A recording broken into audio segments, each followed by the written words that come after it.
রাতে দেরি করে খাবার খেলে কি ওজন বেড়ে যেতে পারে? এটা অনেকের মধ্যেই প্রশ্ন থাকে দেখি।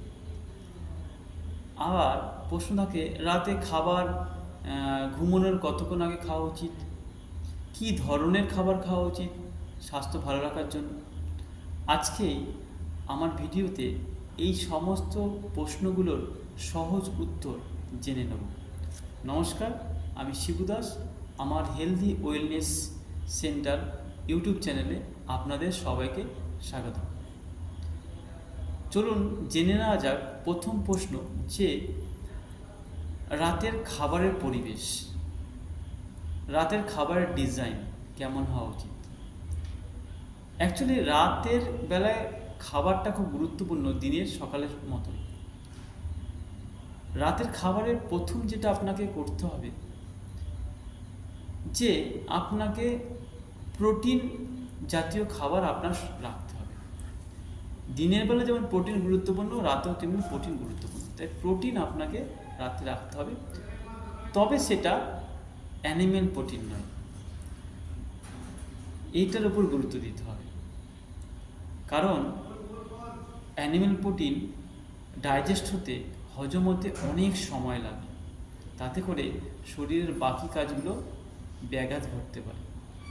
2 নম্বর যেটা করতে হবে সেটা হচ্ছে আপনার রাতের খাবারে সবজিকে আপনি বেশি করে রাখবেন এবং সেখানে আপনার সঠিকভাবে শরীর কাজ করবে, ক্যালোরি কম যাবে।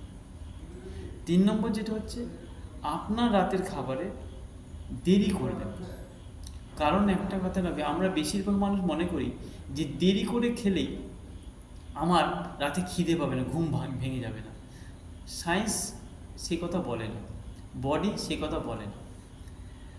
রাতে যত তাড়াতাড়ি ডিনার করবেন তত আপনার বডি ভালো থাকবে, কারণ বডিতে আপনি যে খাবারটা দিচ্ছেন সেই খাবারটা ডাইজেস্ট হওয়ার পরেই কিন্তু বডি তার রিপেয়ারিং কাজ স্টার্ট করে। তাহলে আপনি যদি দেরি করে খান তাহলে আপনার ডাইজেস্ট প্রক্রিয়া দেরি হবে এবং আমার বডি রিপেয়ারিং সঠিকভাবে হবে না বা দেরিতে হবে। তার ফলে আপনার বডির সেই দিনের জন্য রিপেয়ারিংটা সঠিক না হলে আপনার কোষ জেনারেটে সমস্যা হবে, যা আপনার বডির ক্ষেত্রে এফেক্ট আসতে পারে।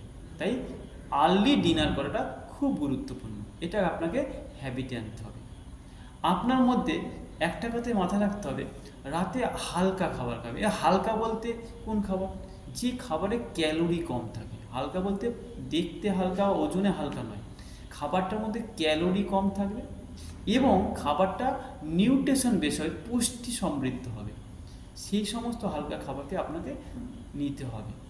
এইবার অনেকেই প্রশ্ন থাকে যে ভাত বা রুটি রাতে কি নেওয়া যেতে পারে? অ্যাকচুয়ালি মনে রাখবেন, ভাত বা রুটি হচ্ছে আমাদের কার্বোহাইড্রেটের সবচেয়ে বড় সোর্স। ভাত বা রুটিতে অনেক ক্যালোরি থাকে, কিন্তু বর্তমানে ভাত বা রুটি হচ্ছে আমাদের সব সিম্পল কার্বোহাইড্রেট, আর সিম্পল কার্বোহাইড্রেট দ্রুত গ্লুকোজে কনভার্ট করে। তাই আপনার সবথেকে বড় সিদ্ধান্ত হবে ভাত বা রুটিকে আপনি অ্যাভয়েড করতে পারেন যদি আপনার ক্যালোরিকে ম্যানেজ করতে পারেন। তার পরিবর্তে আপনি সবজি থেকে, প্রোটিন জাতীয় জিনিস থেকে আপনি ক্যালোরিটাকে বা পরিমাণটাকে ঠিক করুন। আপনার কাজ হচ্ছে পেট ভরানো নয়, শরীরের প্রয়োজন অনুযায়ী খাওয়া। আমরা পেট খাওয়াতে অভ্যস্ত হয়ে বলে বেশি বেশি খাই। আপনার বেশি খাওয়া না, শরীরে যেটুকুনি প্রয়োজন সেইটুকুই আপনাকে দেওয়া, তাহলেই আপনি সঠিকভাবে আপনার শরীর কাজ করবে।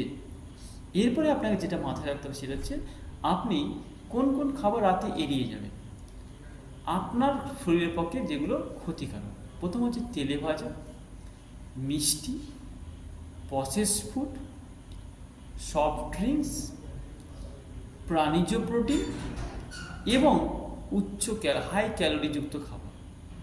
এইগুলোকে আপনাকে রাতে এড়িয়ে যেতে হবে, কারণ দিনের বেলার বডি যত অ্যাক্টিভ থাকে রাতে বডি আস্তে আস্তে স্লো হতে থাকে।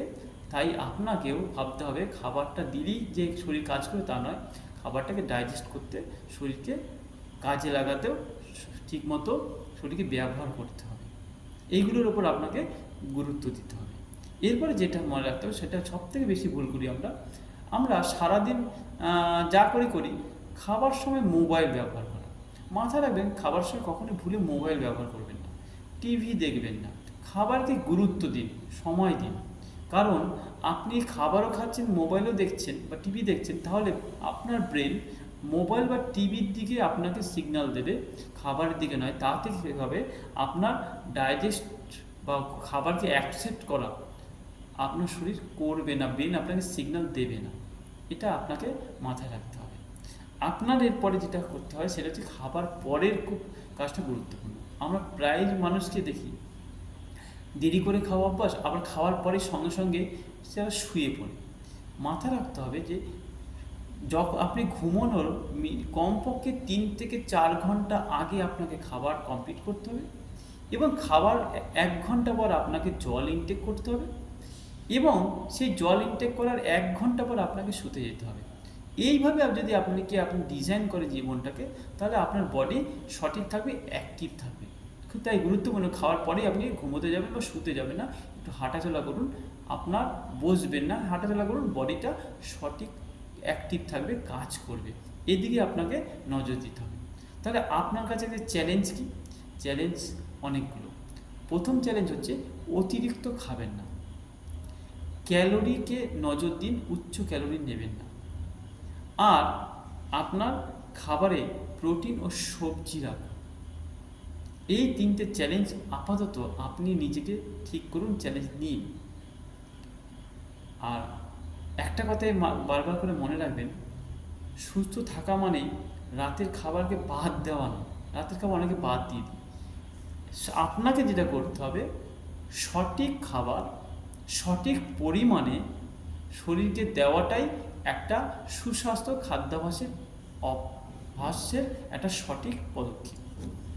আমার ভিডিও যদি আপনাদের ভালো লাগে তাহলে অবশ্যই লাইক করবেন, অন্যের উদ্দেশ্যে শেয়ার করতে পারেন, এবং যদি আমার পাশে থাকতে চান তাহলে আমার চ্যানেলটি সাবস্ক্রাইব করবেন। আর অবশ্যই আপনি কমেন্টে জানান যে আপনি প্রত্যেকদিন রাতে কটার সময় আপনার খাবার কমপ্লিট করেন। নমস্কার, আমি শিবু দাস। আপনাদের সকলের সাথে আবার পরবর্তী ভিডিওতে দেখা হবে। আপনারা ভালো থাকবেন, সুস্থ থাকবেন, সচেতন থাকবেন।